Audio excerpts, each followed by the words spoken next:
You made it to level 2, deeper questions leading to deeper answers. I'm Tomas Garza, and I'm here to help you decide to transform. I'll be setting the pace for the process to support your unfolding. Learn and commit to a practice that brings simplicity and an awareness of what is ready to be released. Join me now and allow the experience of a deeper sense of love.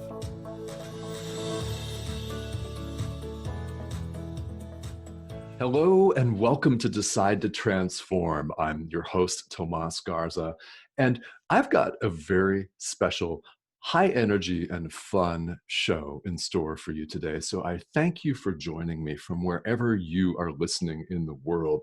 I have got Marc Cordon on the show today, and I'll tell you a little bit about Marc, but expect a lot of exuberance, some laughter, and a lot of joy on the show today. No pressure, but hey, I had to say that. So yeah, so that's Marc laughing in the background, everybody. So Marc Cordon, MPH, is a positive psychology coach and co-founder of the Joy Revolution. Marc coaches misfit entrepreneurs and leaders who march to the beat of their own drum to claim their joy as they make a difference for others. He's appeared on national television and radio and delivered 2 TEDx talks on positive psychology and is the author of Beyond Resilient, The Coach's Guide to Ecstatic Growth. He is the host of the Golden Mic podcast, an interview show that takes a deep dive into extraordinary people who lead their own joy revolutions. He also launched Tiny Little Classes, a solo podcast on growth and unlearning. Now, Marc has varied experience and a lot of it. Marc, welcome to Decide to Transform. Thank you for having me on. Can I hire you to do the intros to my podcasts? I mean, that was fantastic. Yes, I'd be happy. We'll talk after. Thank you. Yeah. Okay. Well, it's great to be here. Thank you, Tomas. Yeah, and thank you for coming on. When we first met a few months ago, I thought, I've got to get Marc on this show because you have so much to share and so much experience. And, the first thing that jumps out to me is the first thing that jumped out when we first connected, and that was Joy Revolution. And I just know there's quite a story behind that. So let's lead with this. What is Joy Revolution and how did this all come about? Oh, wow. Now I see why I scheduled till 2 hours on this one.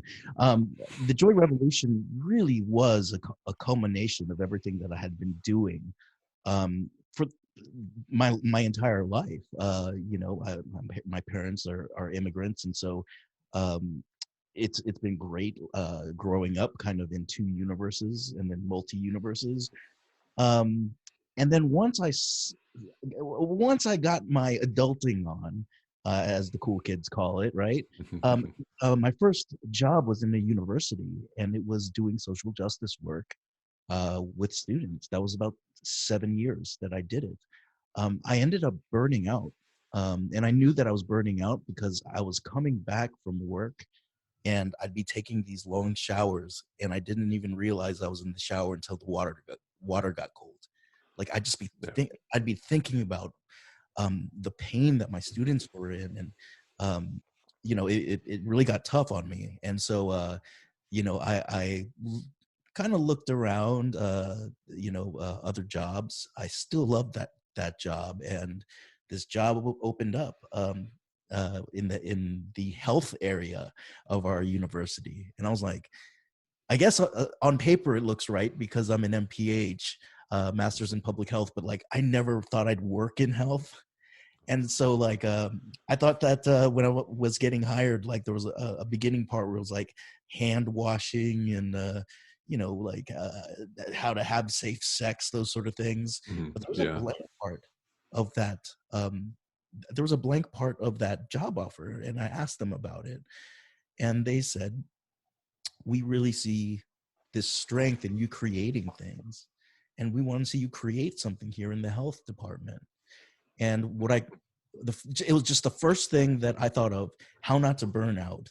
And not only that, but how not to just be okay. How do we go from being on the edge of burnout to being okay, the status quo, to flourishing? So it's like -1 to 0 to infinity. And I Mhm. ended up creating these programs. I ended up falling in love with positive psychology. And this once angry Asian suddenly turned into a person that wanted to have dialogue with people who I used to think as them, the enemy, the man. And I really started to embrace controversy with civility. And so, in coming out of that job, I really wanted to create something from those two experiences that seemingly are diametrically opposed, and put it together. And so, at the intersection of wanting social change, whether it be through entrepreneurship or being in a system, and at the intersection of flourishing, was this joy revolution. And really, the idea of the joy revolution is, hey, we've got all this self-help stuff out there right now. Yeah, yeah. Some of it good, some of it whatever. The face, you got to see you got to show your face on the podcast when, but like, Uh, you're shaking your head, so, but I call it shelf help, because mhm. sometimes it stays on the shelf or needs to stay on the shelf. Right. But to me, it was not enough. I'm just using it an I statement. It's not enough to find your own singular happiness and joy and then go to a mountain and vibrate for 100 years. Maybe there's a couple people on this earth that can do that and can raise people's consciousness, but I think um, for anyone else, um, when you get happy, when you grab onto that frequency of joy, it's contagious, Okay. just like fear is contagious. Mhm. And so we started to look at things like, why is it that the community comes together during all these tragedies, 9/11, school Yeah, shootings, right? yeah. But how many things, and not to put you on the spot, Tomas, but Well, how that's many all right. how many things can you think of where the community comes together in collective effervescence, not because of a tragedy, but because of something joyful? Not very many. Yeah, Yeah, I'm in the same area. Maybe for some people, sports, can right? be. Mhm. Right. But not a lot of other areas. And so we really wanted to create this idea of each person has their own joy revolution. If you tap in, and then the revolution first will happen in the heart, Yeah. right? And then Yes. when it happens in the heart, it can then start resonating with other people. Mhm. Suddenly other people are wanting to do uh, this social change work with benevolence. Uh, and also at the same time, I want to say that there is a place for things like anger and being appalled, but also at the same time, if you create new structures out of anger and being appalled, it's the same as the old structure. It will continue to anger and appall other people in the future. So how do we create things in joy once we start, you know, kind of breaking down some antiquated systems? And I think a lot of people's awareness has gone up in the last couple of months about antiquated systems. But now what do we do?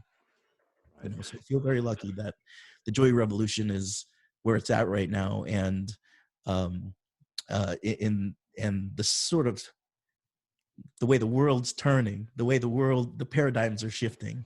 And then there's the little joy revolution in there, and people can go out and navigate with the things that we teach. Right. And there's never a bad time, I think, Yeah. for this revolution. It just so happens that we're recording this in December of 2020. And well, those of you listening to us several years from now, you may look back in history to realize, okay, this is when the COVID-19 outbreak happened. Yeah. And it's certain to continue into 2021. And it is framing the context for a lot of people's growth and examination. So, Mark, how long has Joy Revolution been a part of your life as a program? So as a program, it's been 3 years, and Okay. grow has been fantastic because it's gone from this place where, okay, we get this, here it really is the positive psychology and other things where they're talking about joy. Now all of a sudden we're talking about going out and making the invisible visible through your revolution. Mhm. And we have the fortune of having coaches who are writers to help the people in the revolution write their books, to amplify them, to amplify their message on stages.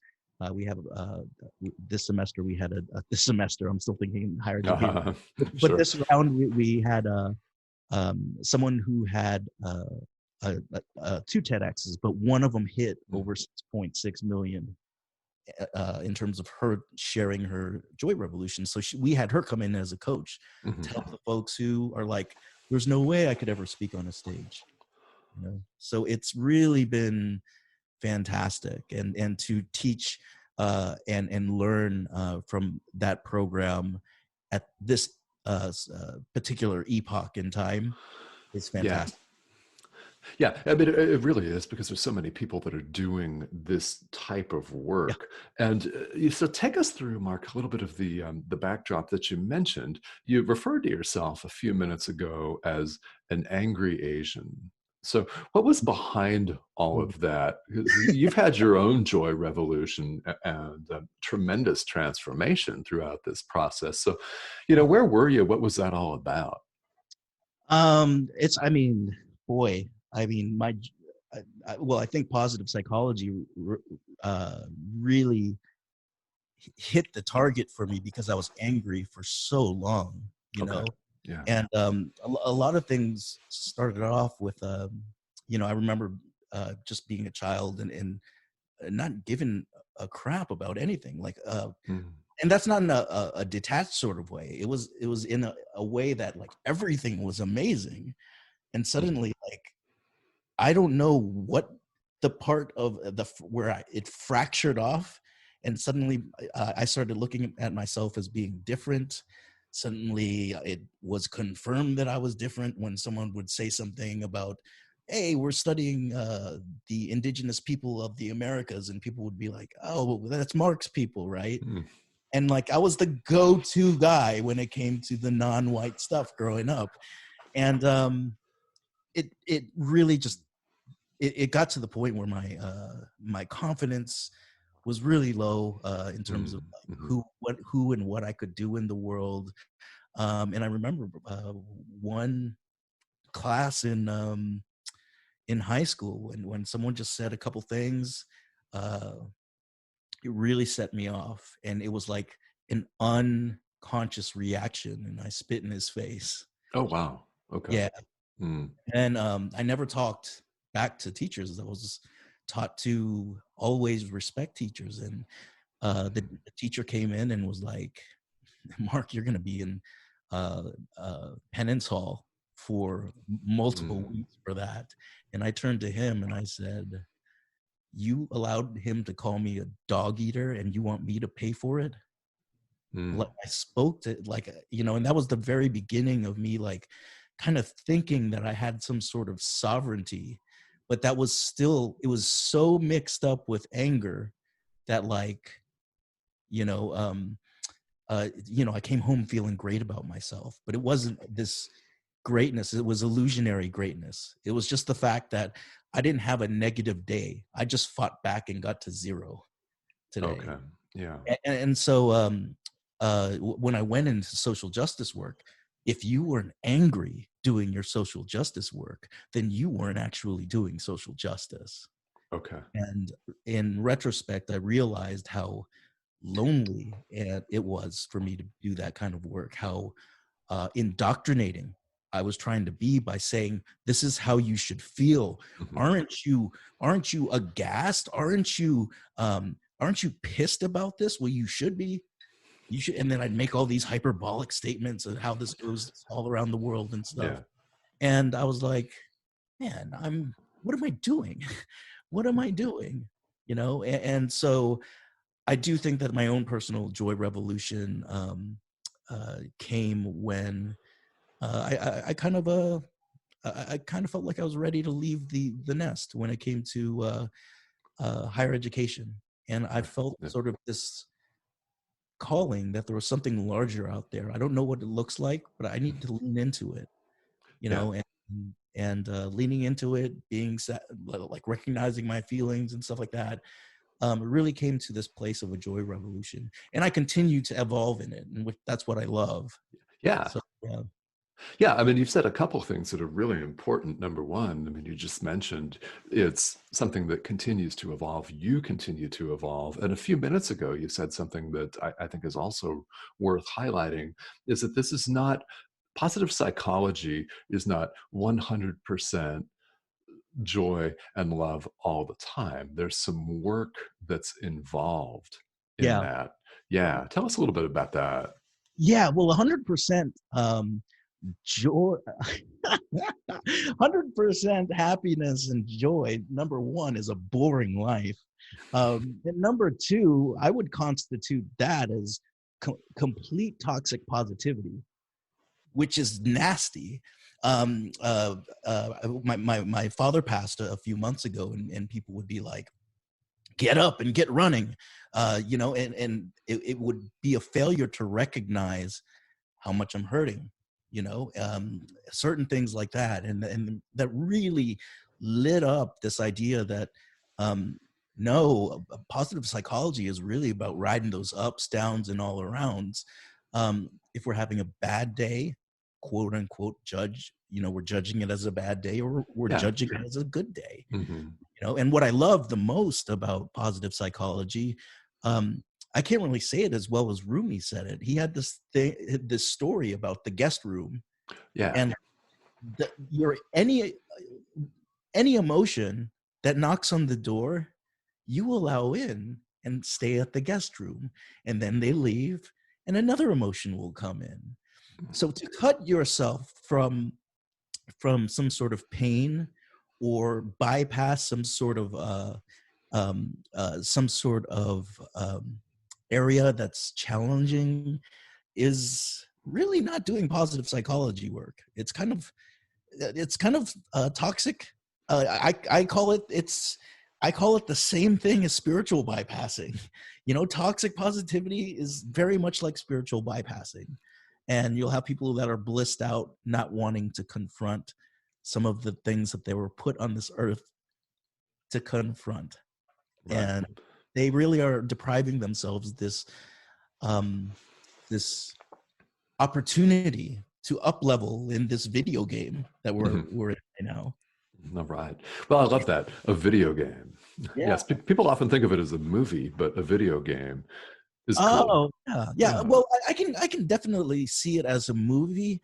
I like it, because you can be objective about it. But what I like about the Hmm. idea of the video game is, um, you again, you have sovereignty. That you can control your way through this video game, and then if you mess up a certain level, you play it again, and then Hmm. the next level it gets harder, you Yeah. play it again.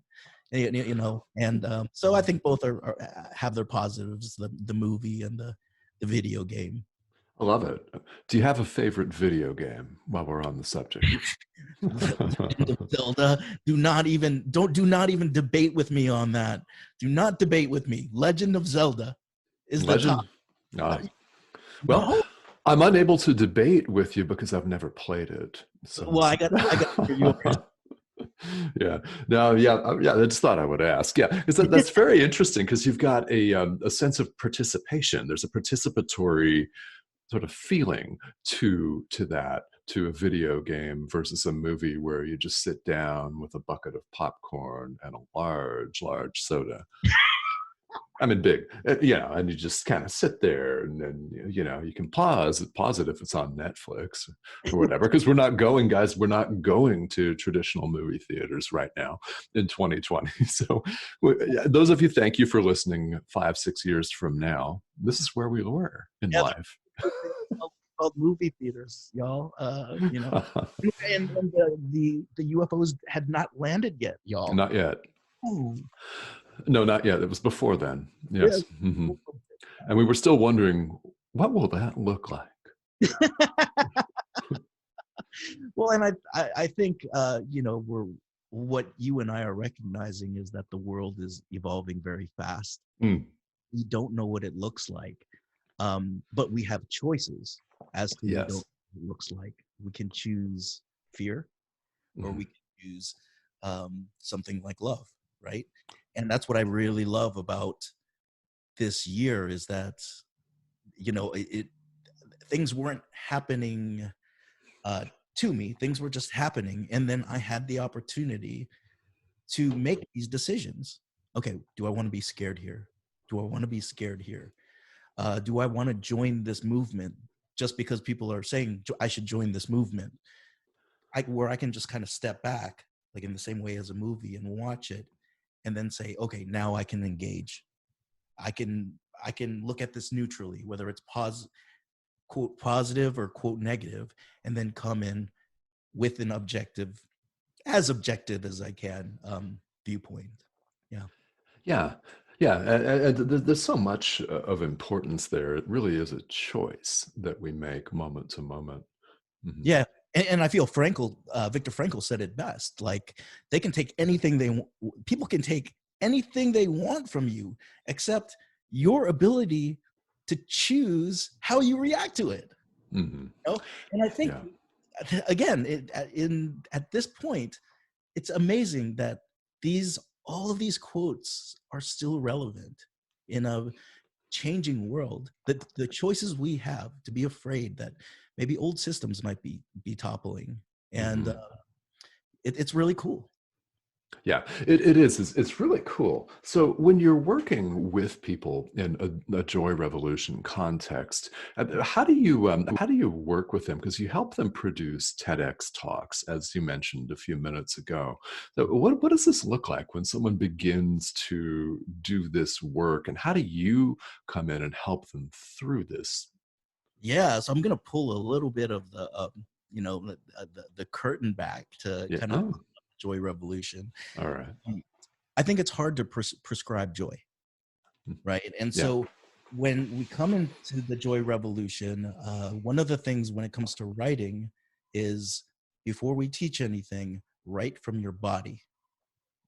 The body remembers. So clear your mind and just write from the body.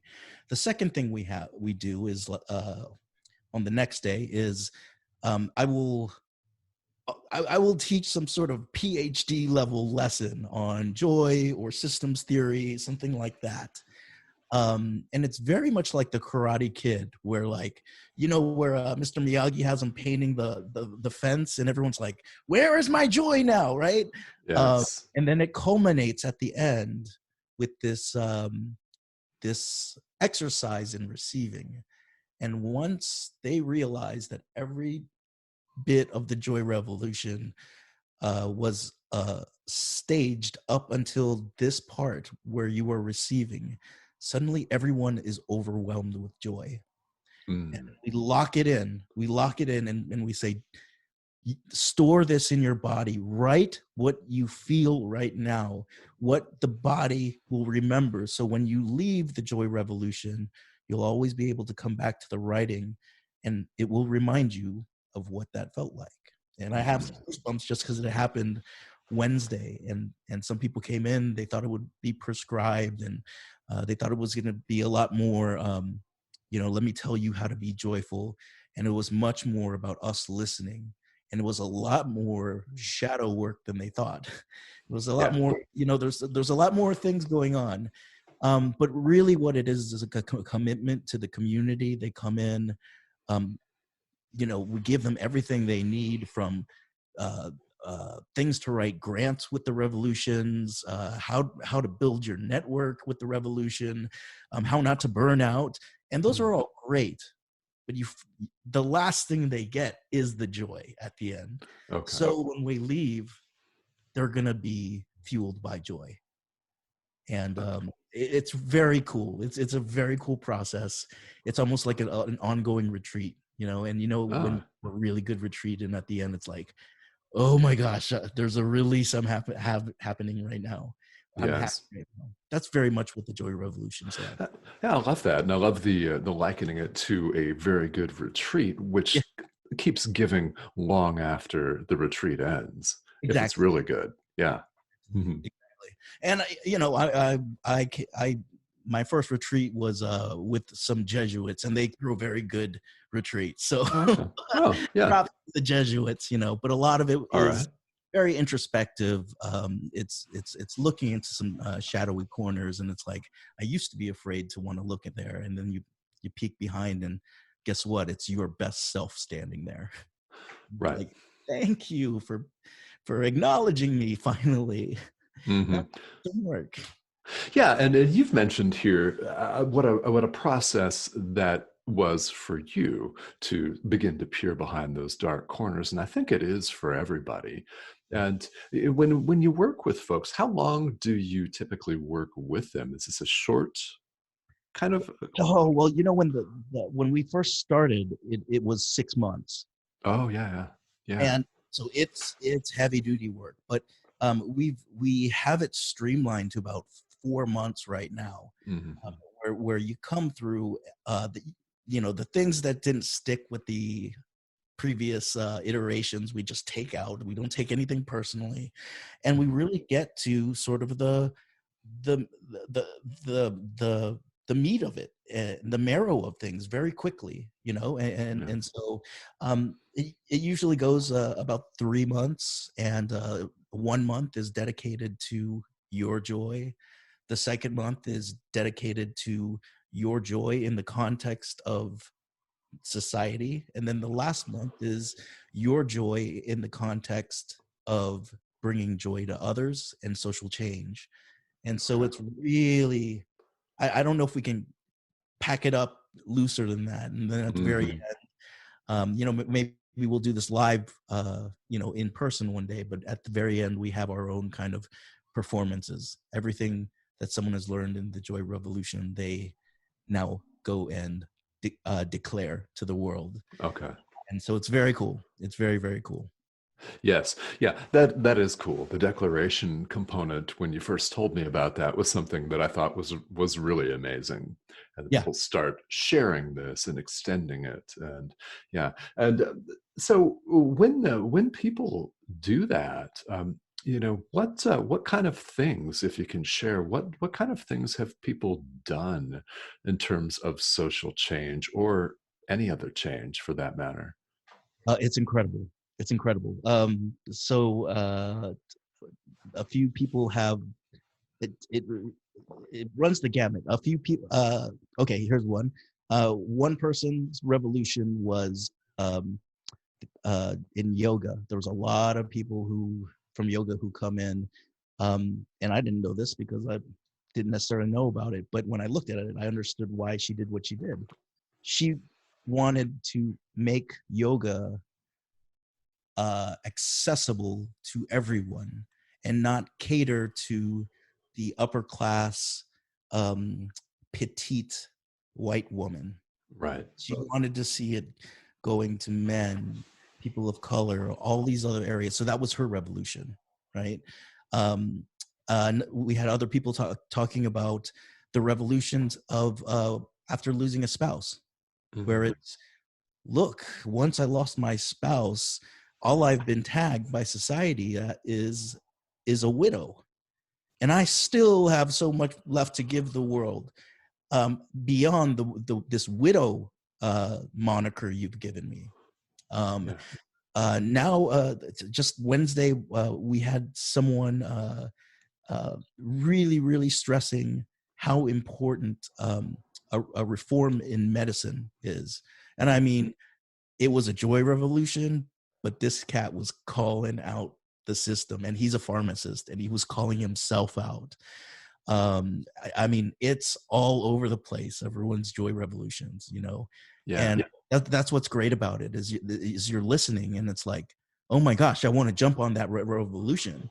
I want to jump on that. I see where my MPH now comes into value in this person's joy revolution of healthcare.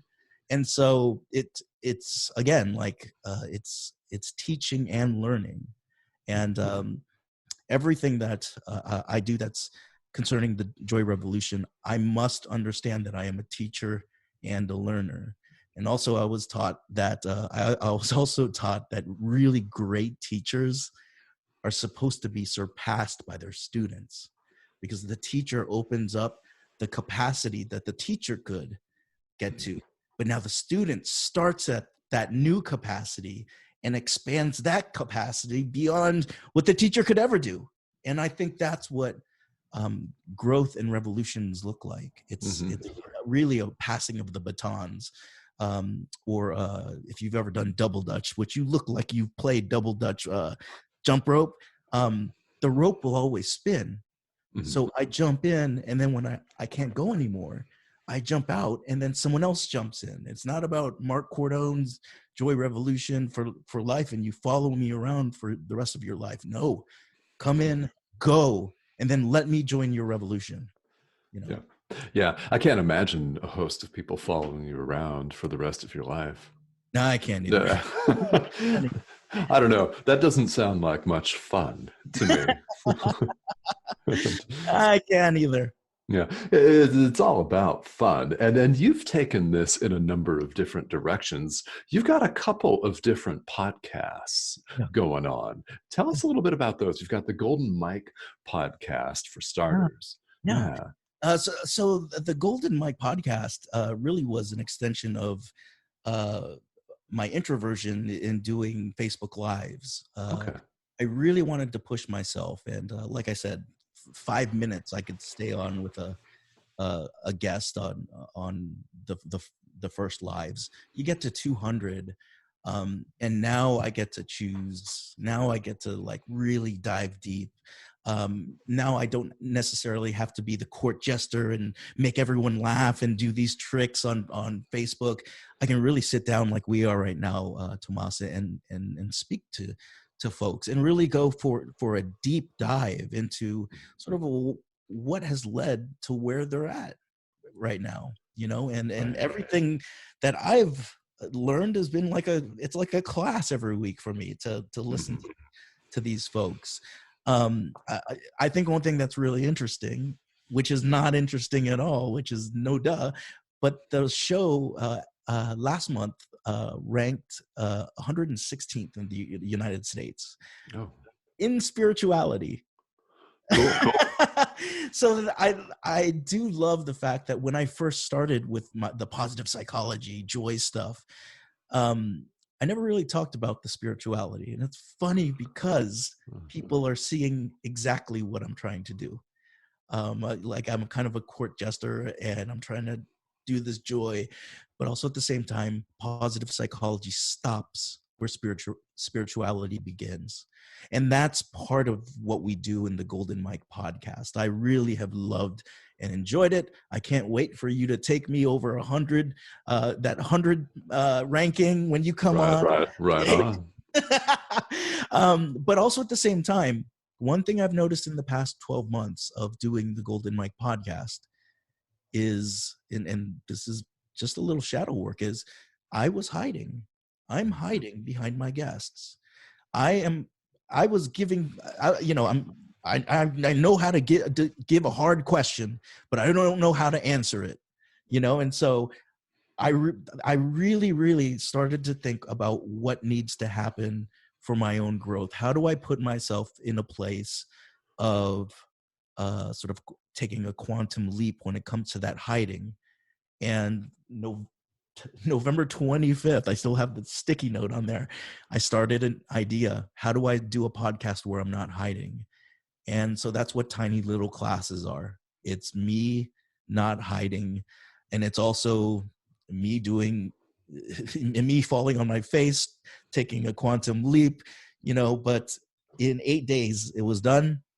And we did 5 things, and it's, you know, if I'm helping people in the Joy Revolution find their voice, I must also continue to be on the path to search for mine or craft mine. Yes. Okay. This is great. And thank you for sharing this. I love this. As a podcast host, there are people as podcast hosts that do just want to interview only, and Like, some of them, like you said, are actually possibly, and some of them actually are hiding behind the interview structure. So it's always important to be interviewed. And for those of you listening, in exactly 1 month, I'm going to be recording a show with Mark on the Golden Mic, and I'm very much looking forward to that. That's going to be a good time. Yeah, and so tiny little classes. I love the idea of this. Now, this is just you solo, correct? it's, it's me, a Coke, and a smile. Yeah. I love it. Okay, I know that short. They're tiny and little, and they're like an Altoid. They're like packed with flavor, right? All right. Um, and so part of the tiny little class is me talking about a story that maybe or that was meaningful for to me at the time. Like I think my last one I talked about how I didn't want to eat veggies when I was little, and I go into detail for about 5 minutes. Hmm. Then I'll switch that over to being like, okay, how is it that we know as a human species what's good for us and we still don't eat it when it's served to us on a silver platter? We won't go into homeostasis.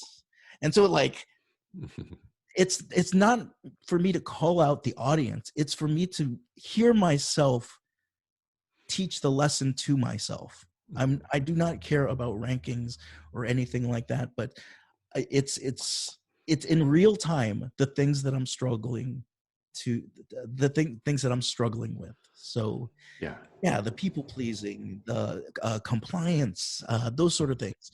All of it I talk about, and I talk about it. It's basically to myself, and it's very different. And you know, there's part of me that's like, I hope people listen to it, but if people don't, it's still my own like required uh, reading and learning Hmm. for my own progression. So yeah, I love that. Okay, that's a fun idea to me as a podcast host. I've recorded several solo episodes yeah, myself, but none of them have been as succinct as yours. I kind of got off long-winded, so I think I was, yeah, maybe filling an hour. Yeah, well, y'all can scroll back through and give a listen to some of those. I mean, I stumbled across some deep stuff, but I think this is Mark. You make a really really important point here. Is that it's you processing, and you don't know if you don't actually put it out there and record and publish it. It might be benefiting a number of people in far off corners of the world that are having the same experience as you. absolutely. And I think this goes out to anyone, because I know that at the beginning it was very kind intro, one that I'll pay a hefty amount of money to you to do in the future. Well, that sounds good to me. Yeah, but you said that I have a lot to say. I think everyone has a lot to say, you know, Yeah. and I think one of the things though is that some people have been told that their voice is less than, or they've been taught that keep your mouth shut, right? Yeah. And um, I feel like that's the sort of joyful non-compliance of the show. It's that like, no, everyone has this ability to do this. Access wise, no, we're not there yet. But the ability to reflect on your life and to push yourself without looking for validation anymore Hmm. um, is it's critical. And I know that I'm on my growth edges, because I'll often want to ask my coach, or a friend, how was that? And like, really now the sort of the litmus test is just continuing to grow and put stuff out there. I mean, I just heard I was just listening to the third episode, and it wasn't even edited. I just said the same sentence 3 times in a row, and I was like, and it's because I'm uncomfortable, and when I get comfortable, it's fantastic. And so, long story short, everyone has a voice, and to not speak up is actually, in from my opinion, to deprive people who are going through the exact same experience from hearing someone say, it's cool, I'm going through it with you too. I don't quite know the answer either, but this is what I know. And I think things like podcasts, I mean, podcasts are now seen more than television in the United States. So with these media, you have the opportunity to both speak to yourself and speak to everyone at the same time, going through a human experience. Absolutely. And I would say those of you who have a message, and you know you do, because we all do, start a podcast. That's what I would say. Yeah, yeah. Contact people like us. Reach out and do this because, yeah, Mark, I agree with you 100%. It's something where if we hold it back, we are materially depriving people of possibly a cathartic healing experience. So if you're out there listening, definitely get it out there. You Oh, have a message. oh yeah. It's catharsis is really a great word. And also at the same time, that freedom and the aha moments that, like, even though it's been a week, some people emailed me about, this was that eat my veggies thing really hit home. Like, I've been completely depriving myself of what the universe is just trying to hand to me, and Yeah. it's really cool. Yeah, yeah, it's an amazing experience, and I mean, I have to say that it's a joy for me to hear those comments, like the email that you received. That okay, there are people out there listening, and this is having an impact. It's very good. Yeah. Yeah. Now, Mark, how can people reach you? You're involved in a number of different things, in a number of different activities. If someone is listening right now and they say, okay, I want to get a hold of Mark, tell me more. Yeah. How can they reach you? Yeah, absolutely. You can go to joyrevolution.com. My contact is there. Marc, M-A-R-C, at joyrevolution.com. Let me know what's up. Let me know if you like this. Maybe I can throw some stuff your way. Also, at the same time, you can call me. You can like, I don't know if people do that anymore, but you can call me. I've got, and that number is 844-309-4293. You text me and I'll text back. Or if you text the word Mark, you're going to get a bunch of goodies. You're going to get a nice goodie bag. Oh, all right. So this is worth repeating here because I know people are listening, and you mentioned a goodie bag. You do not, by the way, have to divulge what's in the goodie bag. However, the number, text Mark, M-A-R-C, all right, M-A-R-C, 844-394. No, do I have that right? 30. 844-309-8675-300. Yeah. I love Um, this. All right. 844-309-4293. Oh, yes. Okay. Got it. And 867-5309. I You love know, that. you Yeah. had to. I wish the audience could see you grooving out. I Uh, love it. that was Yes. Well, you can feel me grooving out. Just know it's happening. It's going on. Yeah. And thank you for listening on Spotify. Yes. Audio only. Yeah. So that's great. So they can reach you by a text for their own goodie bag. And it's Marc, M-A-R-C, at joyrevolution.com. You visit you online at joyrevolution.com. And these are ways that you, as a listener, can get a hold of Marc and possibly start your very own Joy Revolution. So, absolutely. And I mean, the phone number is not a number to.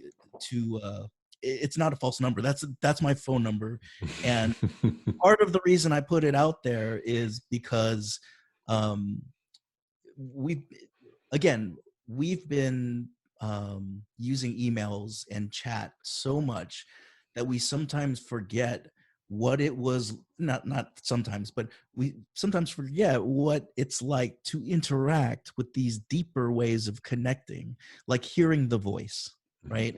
And we're looking at each other right now, so like I get to see the coolest, like movements and head nods that Tomas is giving. And what about breaking bread with people? It's Yeah, and yeah. and now that we've been deprived of it for almost a couple months now, how much does that mean? So to as far as I can go, I want to connect with someone, more than text, more than emails, but maybe audio. We can hear each other, and then that maybe Hmm. I can move to Zoom or whatever. I'm really all about the Yeah. connection. I love that. And thank you for sharing the telephone number as well, because I think there's so many people that have lost that. We used to just call each other. That was a thing back in the day. And Yeah. yeah, it's really nice to have a live, real time interaction with somebody. Uh, and this will end. This will come to an end. All of the social distancing and isolation, and we'll be able to have a massive street party with strangers hugging strangers and taco trucks real soon. Now That's you are talking. And so the way this podcast came full circle, this idea of collective effervescence and joy, mhm. is what you're talking about right there, is when we will go out into the streets and hug people again, and do all that fun stuff.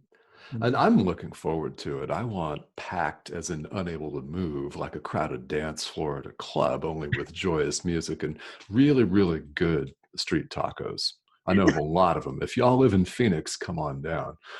When this day arrives, Oh, it's going to be fun. I might have to go there to see you do the worm. Uh, I love it. man.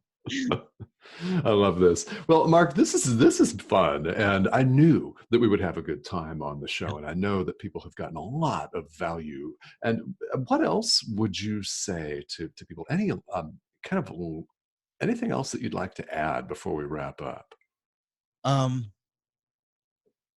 yeah, it's something I wrote this morning. Okay. Hmm.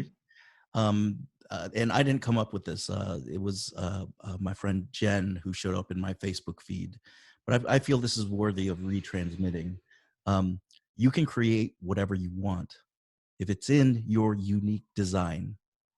You have the craft, creativity, knowledge, and impulse, and you can see it. And if you can see it, it's yours. Anything you want. I love that. All right.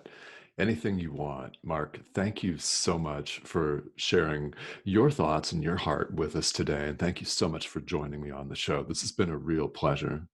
Oh, thank you. Perhaps we should air your when you come on my podcast. We drop our episodes on the same day. What do you feel about We could certainly do that. that? In fact, it sounds like fun. Fun. There we go. Thank you for having me. I appreciate it.